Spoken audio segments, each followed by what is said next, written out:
Today on the Cameron Journal podcast, I am joined by Walter Constant. He is, I'm not quite sure what his background is yet because I don't have much information, but we're going to find out. However, he is connected with this new project called Noster. It's a simple and open protocol anyone can join that solves the problem of centralization in social media.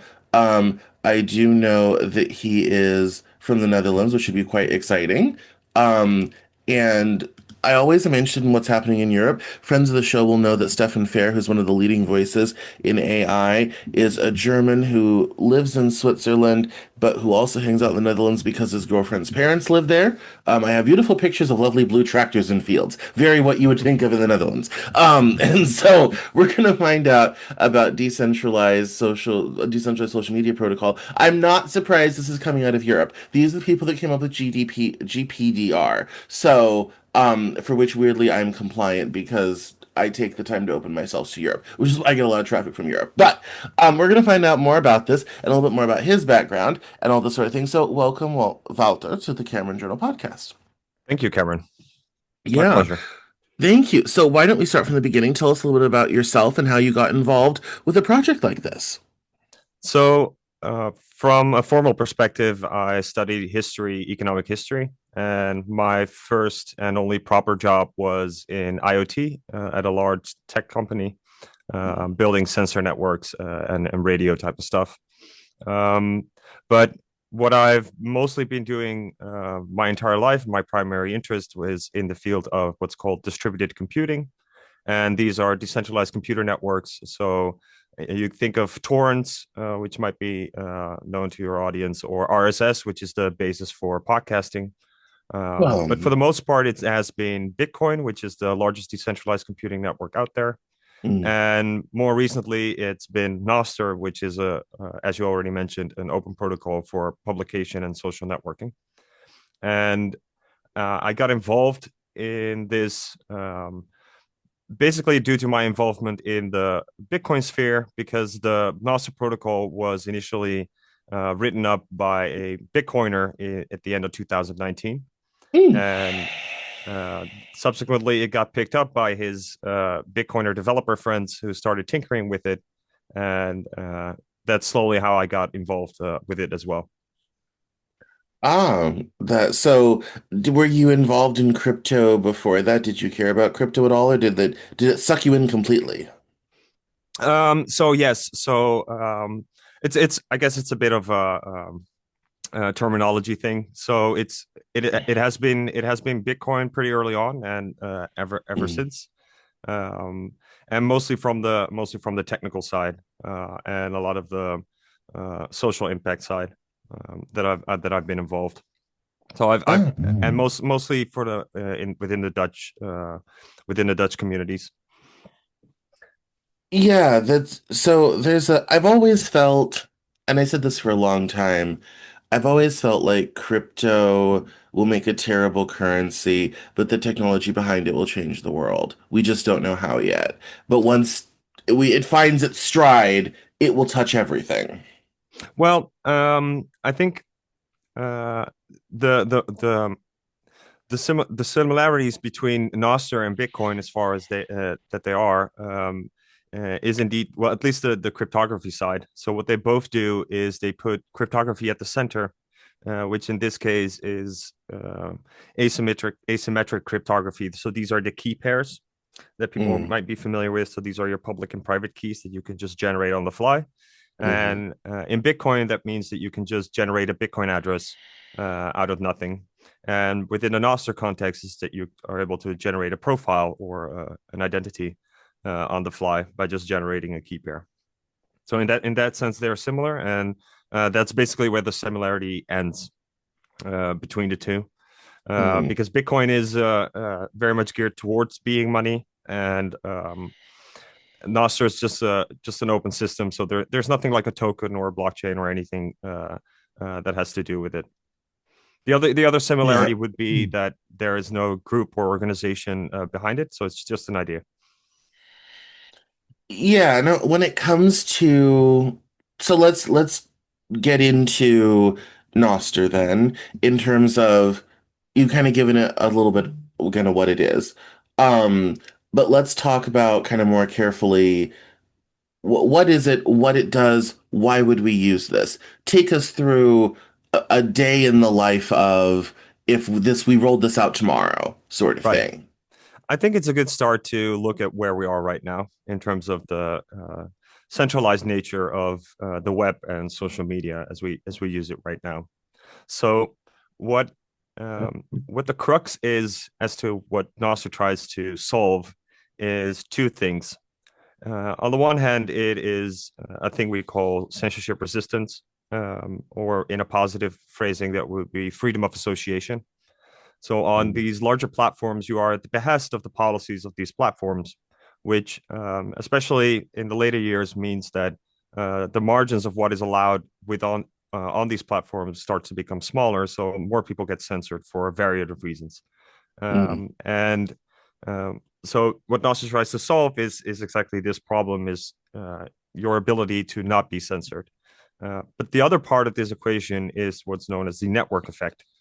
So, mm, in general, the network effect is this notion that the value of a system increases exponentially by an increase of the number of participants in the network. And a good example of this would be phones. So, if you only have one phone in the world, they're absolutely useless. The moment you have two phones in the world, they start to become useful because now at least you can call one person. But you can imagine that if more and more people have phones, they start to get integrated into the broader society more. So now we're living in a world where almost everybody has a phone. Uh, every business has a phone number. Every person has a phone number. Every government organization has a phone number. Every form that you fill in expects you to fill in a phone number, etc. So right. this is a deep level of integration within our society, that's due to the broader adoption of phones in general. And this is what we call the network effect, which boils down to this notion that everybody's there because everybody's there. Everybody has a phone number because everybody has a phone. Um, and what happened with these centralized platforms is that they've captured this network effect. So everybody's on, quote unquote, everybody is on Facebook because everybody's on Facebook. The same goes for Instagram or Twitter, what have you, what name you. And this means that there is no real viable alternative to, let's say, for instance, a YouTube. So, of course, there are alternatives to YouTube. You have Odyssey or you have Rumble. There are various amounts of platforms, but they inherently also mean that you self marginalize the moment you go from YouTube to another platform, because these Mhm. platforms don't have the network effect. Not everybody's on Rumble, let's say.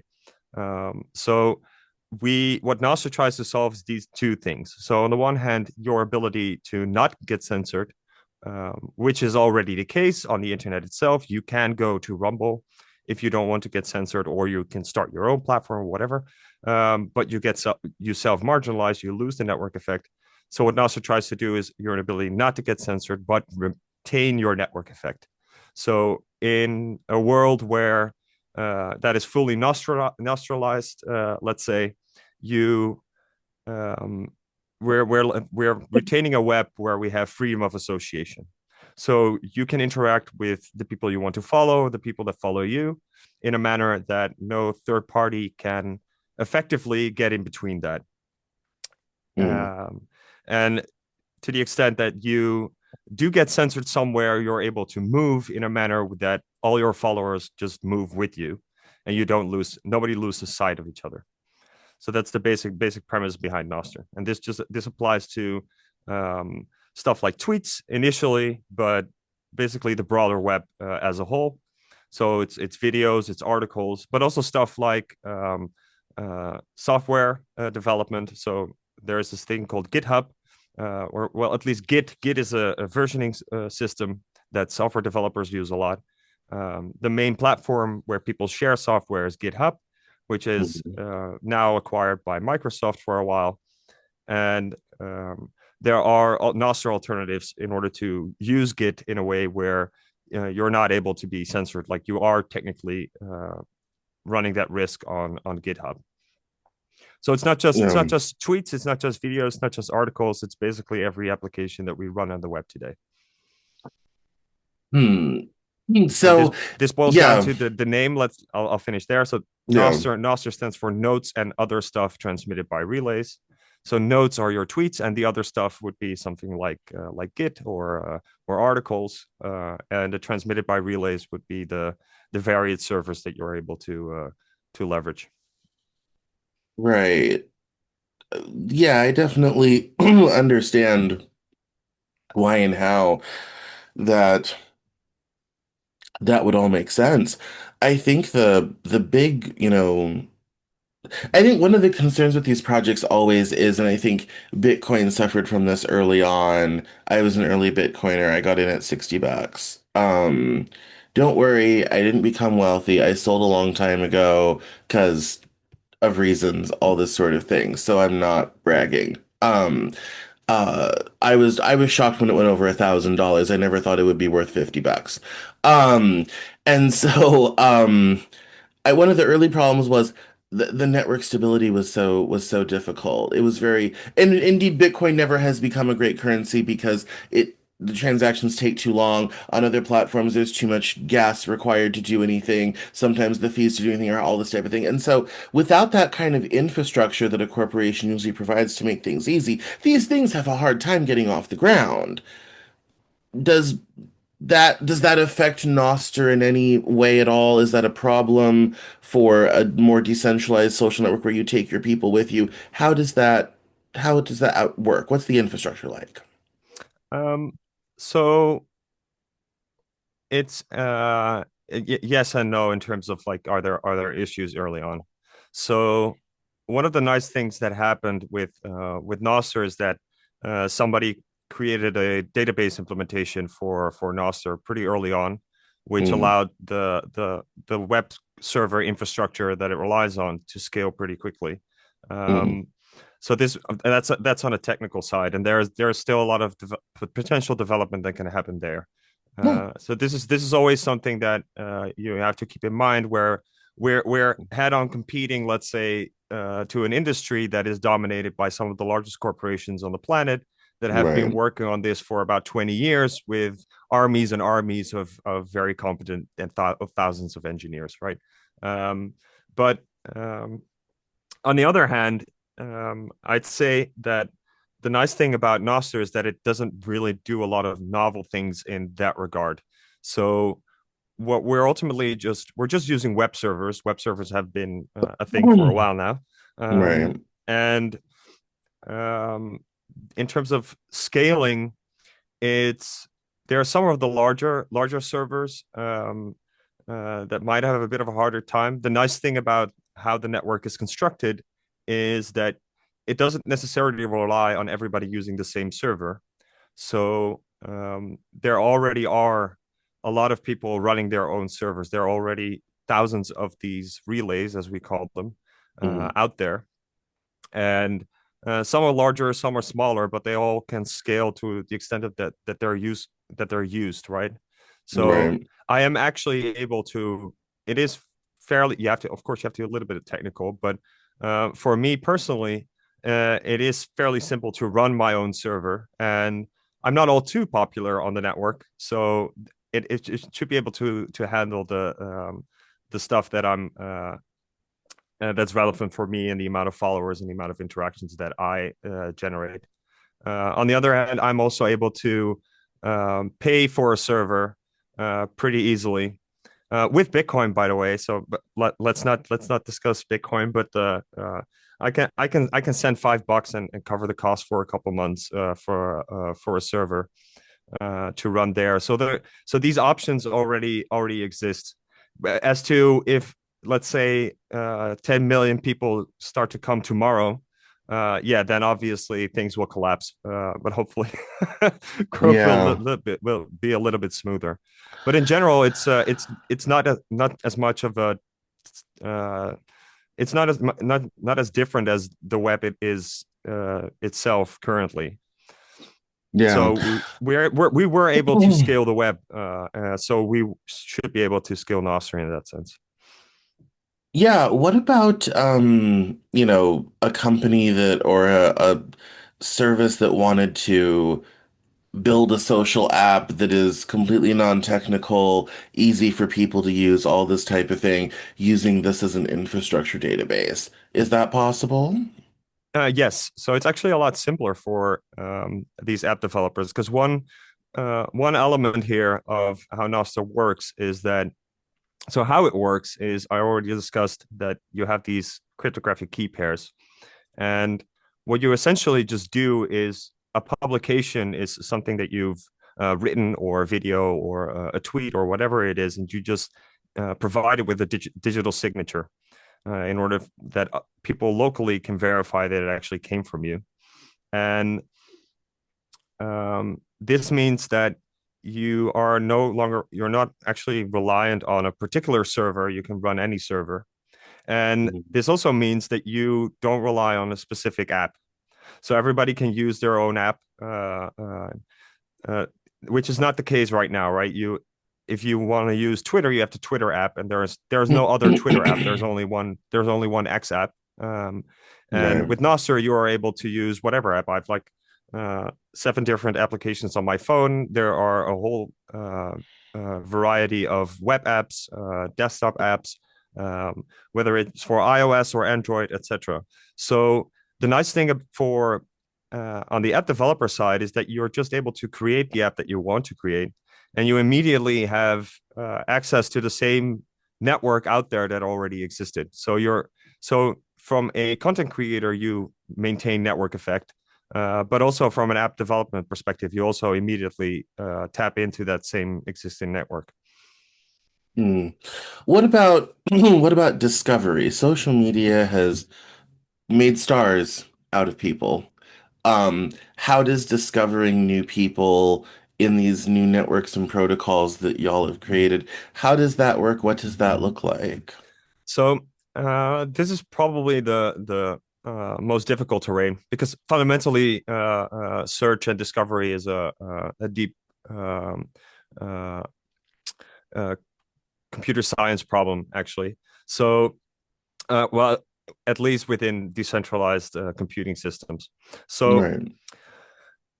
um, the nice thing, one of the problems with the centralized platforms is they do provide this algorithm, but it's a one size fits um, You. most people. Yes. One size fits most people, or the mode of people.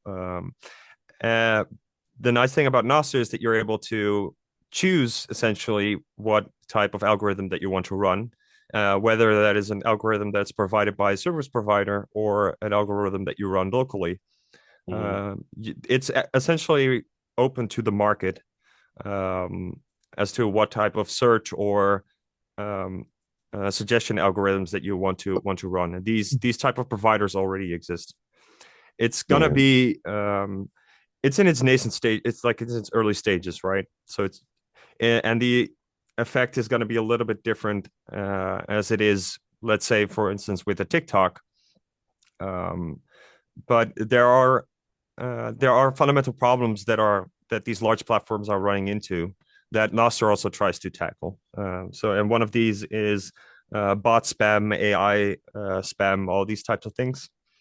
Um, Essentially, we're running into the problem of what is relevant, and the relevancy to a thing is, on the one hand, it is the content itself, and it's on the other hand, it's the publisher. So it's this relation between who created it and what is it that they create, and how does that relate to you. And one of the interesting things that we just recently saw on X, for example, is with the making the location of the accounts public, is that we're finding out that a lot of American political discussion that is going on is being had by Indian people. So we can conclude that a lot of this is noise, right? It's just actual noise. It's completely irrelevant. The American political discussion, Indian people having an American political discussion is completely irrelevant. I So know. We're gonna uh, have to start worrying about the electoral vote count in Mumbai, and it's gonna be a real problem. Like that's, it. Yes, yes. No, that's quite so. So this is one of the things that we're try to address as well. because Nostr is a decentralized network, it's immediately confronted with these types of issues. So it has to um, come up with an answer, and the main answer that we're coming up with is related to this notion of web of trust. So these are basically social circles that um, inform you as to how relevant something is to you. It's all based on this notion of that you're 6 degrees of separation removed of everyone on the planet, let's say. So if you shake you're only 6 handshakes removed from everyone on the planet. This is this base idea. And that also means that you um, can very easily get proxy in terms of trust, and a sense of who this other person is in relation to uh, these concentric social circles that go on, and the type of analysis that you're able to run on that. And that's something that has been actively worked on. And the idea itself has been around for a very long time, but it just never hit off really, because for the most part, these types of networks never really hit off in the way that allowed it to do serious implementation. Yeah, well, I think there's a couple different factors at play here.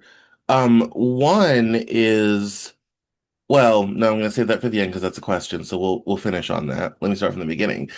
I think anytime you have a monetization opportunity based purely on clicks and interaction, which is what Elon did with the new monetization on Twitter, you're going to have people, especially in Asia, who have nothing better to do with their time, apparently, set up a wall of phones and do this because and for them, it's more money. I mean, the work for value is phenomenal given the rest of their society.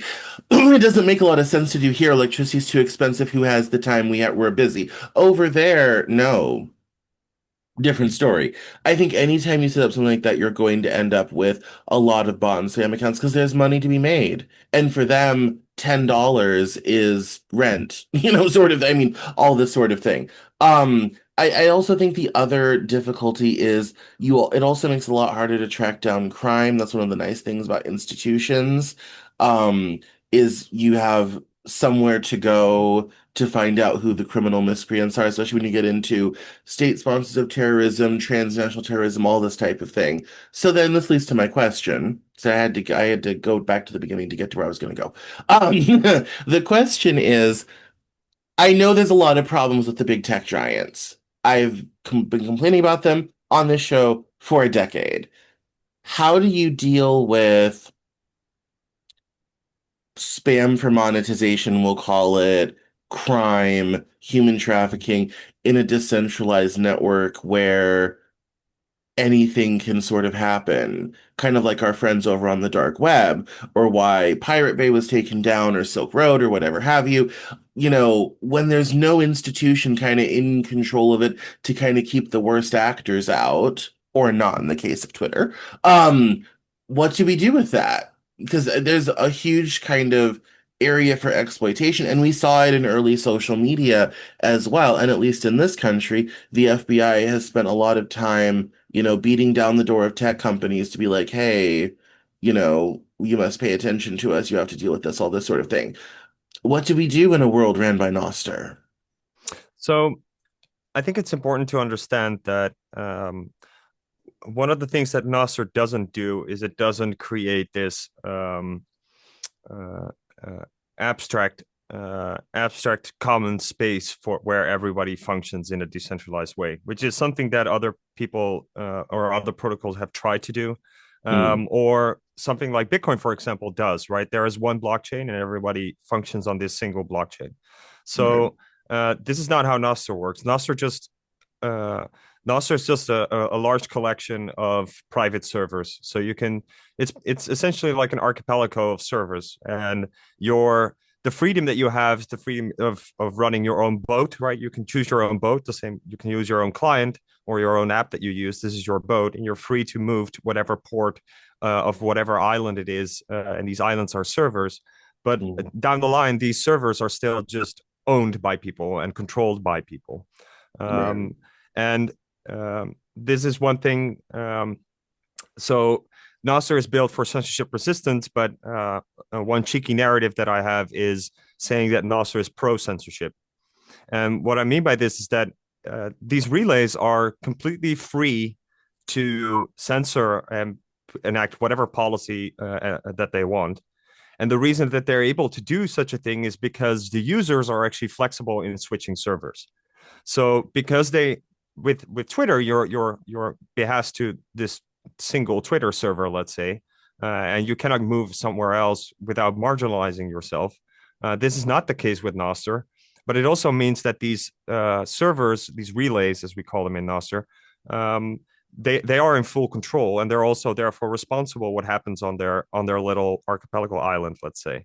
So as to malicious behavior, when it concerns criminal behavior, and there's criminal content on these servers, it's at the end of the day, it's still just a computer that is in a particular location on this planet, with a particular owner, and if police does their work correctly, they should ultimately be able to figure out where that computer is located and knock on some doors, right? So it's as to um, unwanted interactions or spam or fraud or that type of stuff. Hopefully, we're able to leverage stuff like this web of trust and social networks to gauge the reputation and the trustability of a particular actor in a manner that we're able to handle this stuff in a sensible way, just as you are able to. It's Nostr is just very, it has a very tight analogy or a very tight relation to the analog world in that sense. Is that, are you just going to trust some stranger that walks up to you and starts to talk to you about a whole bunch of stuff and wants to sell you something um, without some credentials or what anything? There's just simple sanity checks that you're able to do, and I don't think they're necessarily different within an online environment. Yes, but I mean, indeed, that's what the current internet calls upon us to do, sort of thing. I mean, for example, if you're the first time watching this show and you have never seen the Cameron Journal before, and I'm not that big, so chances are, if you're watching this, you're new. There's not necessarily any particular reason to watch me or believe what I say, sort of thing. And the internet is a place where, especially post-pandemic, where expertise doesn't have the same pull around here that it used to, at least in America, sort of thing. No one cares necessarily that it's like, oh yeah, I've been doing this show for 10 years. There's over 300 episodes. I have 2 degrees in political science, a master's of fine arts in creative writing, blah, blah, blah, blah, blah. In the today's internet, it is, I mean, look at some of the idiots in podcasting and why they're popular. I don't know about Europe, but we've got a real suite of winners over here, like Joe Rogan. I mean, I remember Joe Rogan when he was on news radio and used to commentate fighting, and now he's somehow the biggest podcaster in the country and literally helps decide who's the president. Weird, sort of thing. Every time I hear about one of these protocols or whatever have you, I always wonder, how do you deal with just the idiots? Because it is like that. Like people do just click on a video and listen and believe with no real idea of who that is, who's written about it, if they've done research, if they have any credentials whatsoever. They just kind of go with it. And sometimes that has very adverse effects on our politics, narratively speaking. Come to the Cameron Joel News Hour Mondays at 7 p.m. Eastern for more on that. Like it is very negative. And so I feel like these things, they always start with such the noblest of goals. And I believe you. You are a smart, reasonable, educated person who obviously knows a lot about this stuff, and you got motivated enough to come on this show and be here at 5 o'clock in the evening, I think it is over there, or 6 o'clock in the evening. It's almost coming up 7 o'clock to come talk to me about this. Like, but I mean, what do we do with idiots? Like, I have no other way to put it politely. Like, people are dumb. What are we gonna do about that? I feel like we spend a lot of our time just trying to Oh, mitigate the actions of dumb people. Well, Cameron, what expectation do you have of an internet protocol of dealing with dumb people?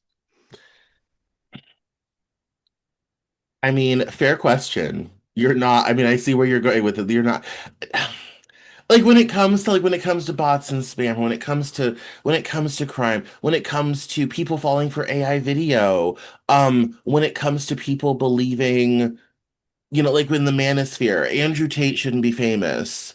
The man does nothing. He contributes nothing. He doesn't even look good on camera. But people, millions follow him. I mean, we see this all the time.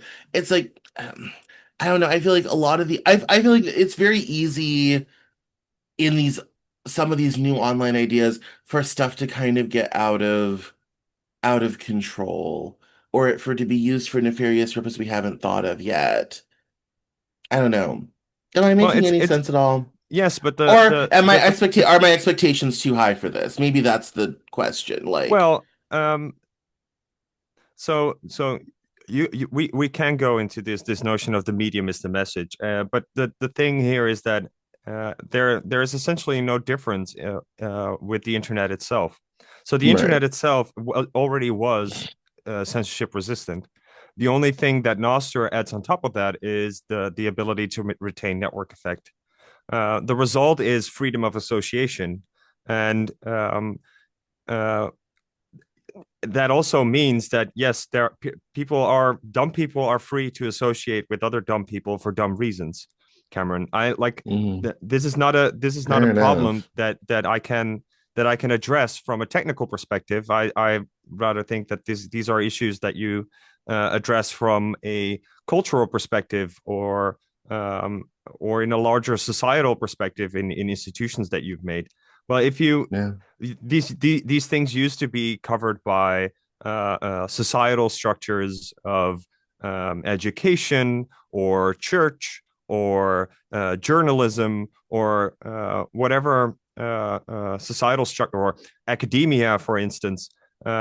The fact that a lot of these institutions and their credibility are eroding um, is probably also due to the erosive effect of the internet. I'm more than willing to go along with that in a general sense. Yeah. It's but I also don't think that well first we cannot really turn back time. I don't if you want to nuke the internet for the sake of managing dumb people then go ahead and try, Cameron, but I don't think that's a viable way forward. Um, so Indeed. uh, I mean, we'll have to recreate these answers in sometimes some type of institutional form, and I think Nostr allows for this, right? On a technical level, we're able to cover a bunch of things. So one thing, for example, is when we're talking about fake content and AI generated stuff, um, we are relying on these platforms to make a statement on the authenticity of something and the authenticity in relation to the publisher. So when Trump has its own platform, so it's a little bit easier for Trump, I guess. So having running his own platform in Truth Social, but we are running into a fundamental question as to is a tweet real? Is a video real? Is are these things actually real? And uh, a lot of in a lot of ways there are a lot of screenshots being shared, and the only way to verify that the screenshot is real, for instance, if you get a screenshot of an Instagram post, your only recourse is to go to instagram.com, and then on instagram.com you'll have to see, does the account exist? Okay, the account exists. um, and then did that post occur by that account? Okay, that post occurred by account. So now the authoritative declarative statement of Instagram.com is that that post is actually real. The way we are able to cover this with Nostr is due via the use of cryptographic signatures, where I'm I'm able to, as long as the assumption here is that I already know what key pair associates to what person, right? But if we're talking about Right. very important people, this is trivial. So I'm able to cryptographically verify the authenticity of a post. Now, is that 100%? No, no, because key pairs can be compromised. But it does make a lot of this stuff a lot easier in terms of where did a post actually came from. And on top of that, what I already mentioned is that we're running under these web of trust systems that I'm able to gauge. So you said is like most people that like a lot of people that are going to watch this are new. What they're able to gauge pretty much instantly from a network analysis standpoint is okay, we have Cameron. Who is associated with Cameron? Who does Cameron associate? Who do these people associate with, etc.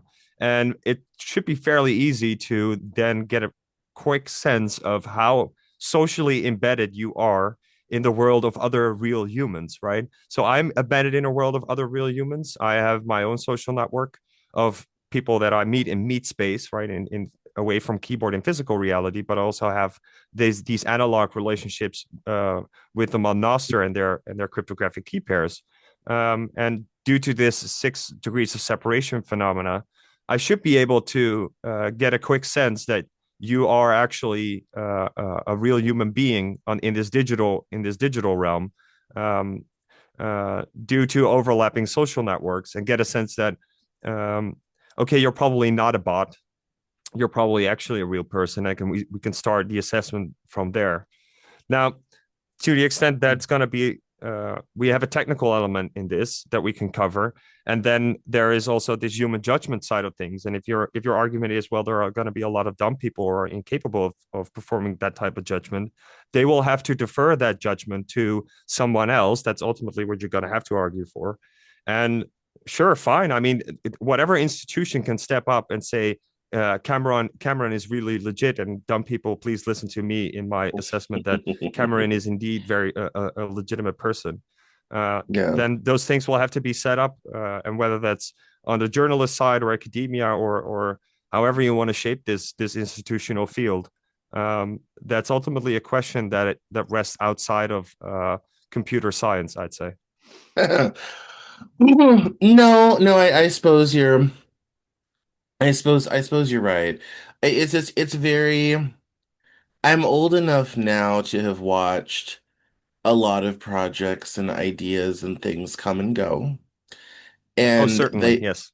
they always start with, the best of ideals or all this sort of thing. And then inevitably and invariably things go awry. And I love the thing I love about this conversation is it's quite clear, despite the perhaps rather crass nature of my question, you actually have thought about this. That puts you ahead of most people who've ever been on this show talking about this stuff. So congratulations. I'm convinced you're probably ahead of about 90% of people that work in tech in this entire country. So congratulations. Um, it's so that which is very helpful, and your answer is very quality. I think you've addressed it very well in terms of you're absolutely right. It is a societal problem, not a technical problem. I think that's also sometimes why Silicon Valley doesn't necessarily take this stuff on because it's a bit beyond their scope. Um, No, I think it yeah. runs deeper, Cameron. So um, if we're going a little bit into the issues with the current paradigm, is what happened is that the a couple decades back, the fundamental investment thesis behind these social media platforms was that was based on this notion of network effect. So we're going to subsidize the growth of this platform in order to undermine competition and get everybody on our system. And the moment we have everybody on our system, we've captured this network effect to the point where there no viable alternative exists anymore. And that's the moment we'll have a position that we can leverage in order to generate return on investment. And so this happened, this occurred. Now everybody is on these platforms, and what happened is that, let's say, for instance, Twitter. Uh, Everybody, quote unquote, obviously not everybody's using Twitter, but a lot of people are using Twitter, and what happens is that we are de facto using it as if it's the public square. It's Yes. not the public square. It's a corporate platform, but we're using it as if it's the public square. Mhm. And that means that there are now public interest involved in relation to Twitter. And the moment there are public interest involved, it becomes a domain where governments are starting to take notice and start to get interested because they see themselves as responsible of taking care of public interest. So the issue is that it's not a local phenomena; it's a global phenomena. So we're not just dealing with the political influence or the state influence of the United States, but also Turkey, also China, also Russia, also the EU, etc.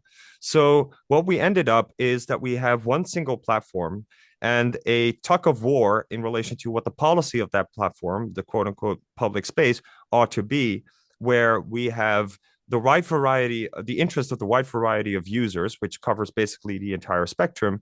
We have the interest of the business of the platform itself. We have the interest of the advertisers, which are the actual customers of these platforms, and we have the very geopolitical interest that go on of these various states. So we have like a five-way tug of war going on, all vying for determination of the policy of this centralized platform, and there is no answer. So what happened is that these platforms they carry by capturing this network effect on a global level, they are carrying a responsibility that they just simply cannot address. They are incapable of carrying the responsibility that they have. I'm sure that Mark Zuckerberg did not set out when he started Facebook to be asked to come to Congress a bunch of times, right? So I'm sure that wasn't part of the plan. Like global domination was part of the plan from a business perspective, but now it's like, okay, now I carry all these responsibilities that I have to go to Congress in order to address those responsibilities that I carry. So what the thing behind Nostr is basically the liberation. We're trying to liberate Elon Musk and try to liberate Mark Zuckerberg from the responsibility that they currently carry, such that they can do other things, right? That Elon Musk no longer has this responsibility of supposedly providing free speech to the world. He can do we've solved it. He can do launch rockets or dig holes or whatever it is that or sell cars, whatever it is that he wants to do. But he doesn't have to single-handedly via on a single platform have to carry the responsibility of trying to manage this five-way tug of war. We can just untangle this knot and say we have freedom of association and everybody can go their separate ways in how they want to manage their policies. So Yeah. it's a deeper problem. We're in a dead. I would argue that the way the track that we're on, it's a dead end. There is no answer here, and what is ultimately just happening is um, governments are stepping in, and it's frankly becoming quite scary. We had an open internet, and we're now in a little bit of a twilight zone, but the direction is very much clear that we're moving towards a closed internet where it now becomes permissioned. The internet was permissionless. You could just get a computer connected to the internet and do your thing. And we're moving to a place where it now becomes permissioned. And before you can even do anything with your computer, you're going to have to log in with your passport or whatever. So, Yes. uh, No, I think that's coming, unfortunately. yes, so and I think there are a lot of reasons that we're moving in that direction, and as towards those reasons are in response to legitimate problems, be they, for example, protecting children or whatever it is. I'm trying to actually, from a technological perspective, provide solutions to those issues in such a way to diminish the political will to move in that direction any more further, because I don't think it's ultimately for the better. I think a lot of we can talk about the problems of the dumb people as much as you want, Cameron, but there are also a lot of good things that came from the internet and it being permissionless. Yeah, yes. I mean, I think. I mean, there was a time, and then we gotta go because we're coming to the top of the hour.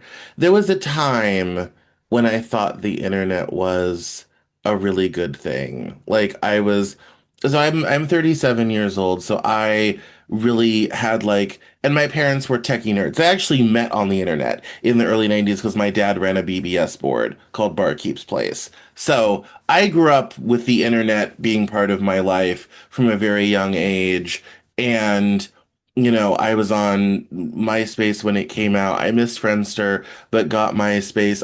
Facebook came out when I was in college. I was one of the first million accounts on Twitter. This show, my career, has been very much tied to the internet and WordPress and social media and YouTube and Dailymotion and Rumble now and all these sorts of things.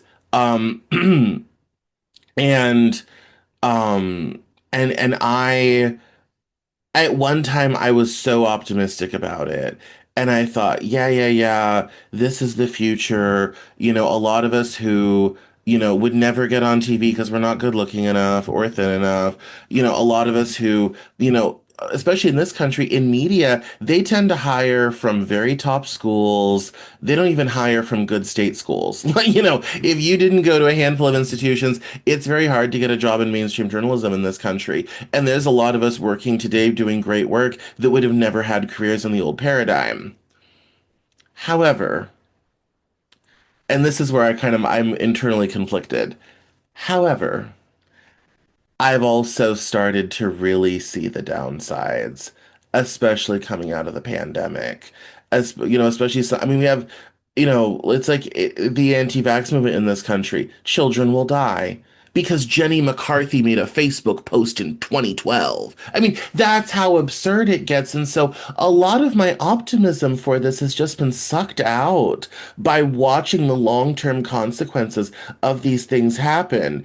And so I'll admit I probably have some bias against all this sort of thing because I've been around long enough to watch things kind of go awry.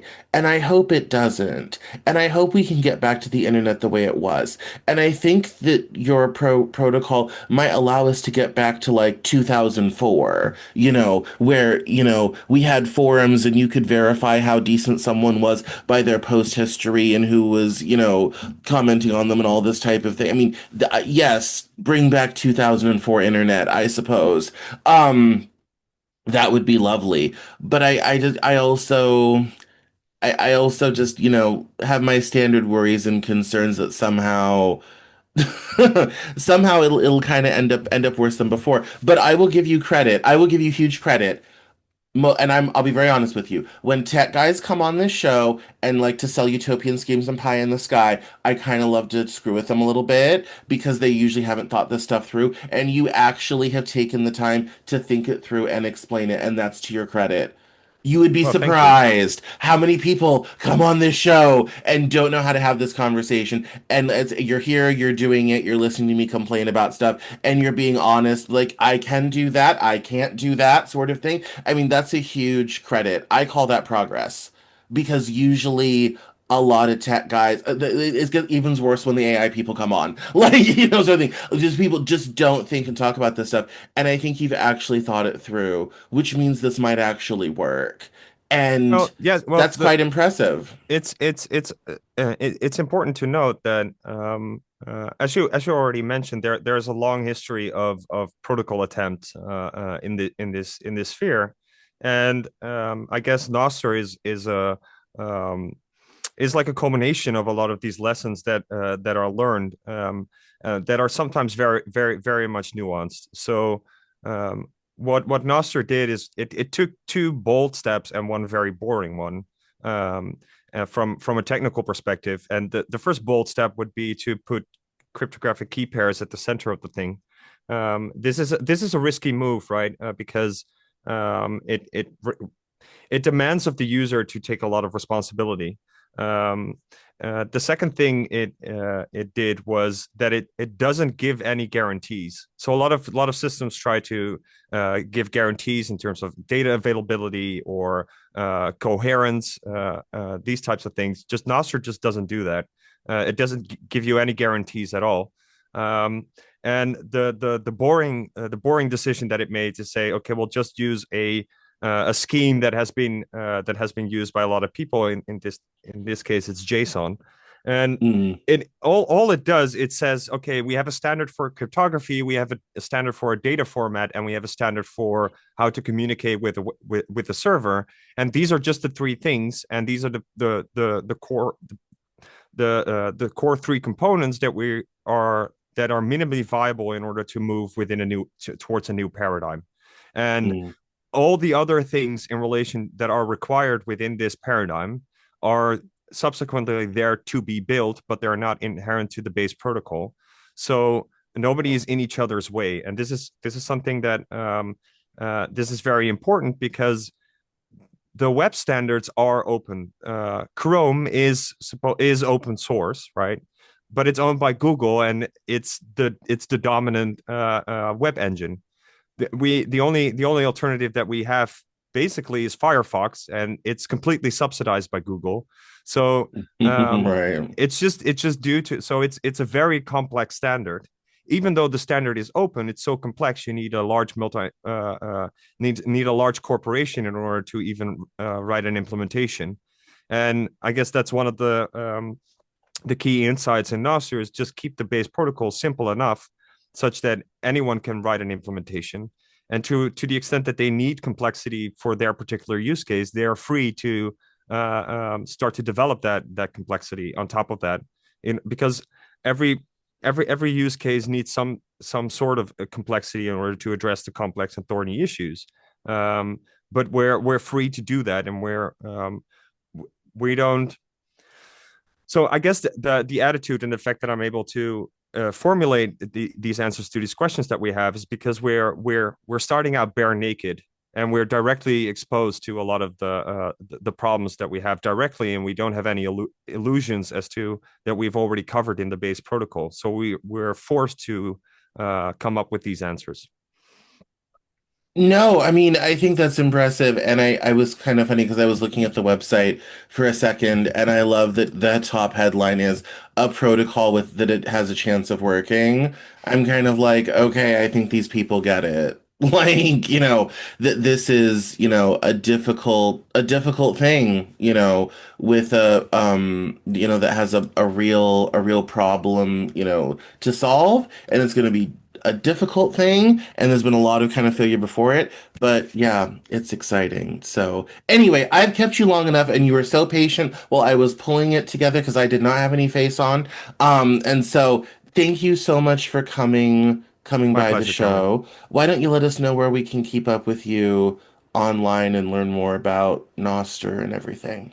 I'll just send people to Nostr.com. So there's no organization or business or whatever behind Nostr, but it just so happens that the person that owns the Nostr.com domain is very willing towards the larger goal of the protocol. So it's a good public resource, let's say, to find out more stuff. And the same goes for me. I'm not important, but people can go to Nostr.com to find out more. Yes, nostr.com. All right. Well, thank you so much for coming on the Cameron Journal podcast. Thanks for having me.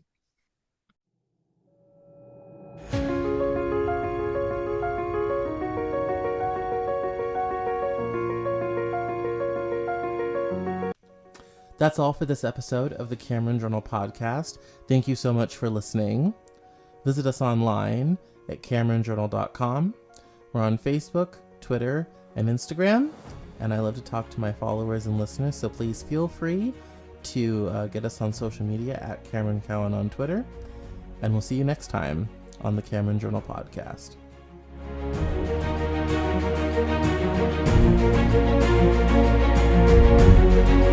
Thank you.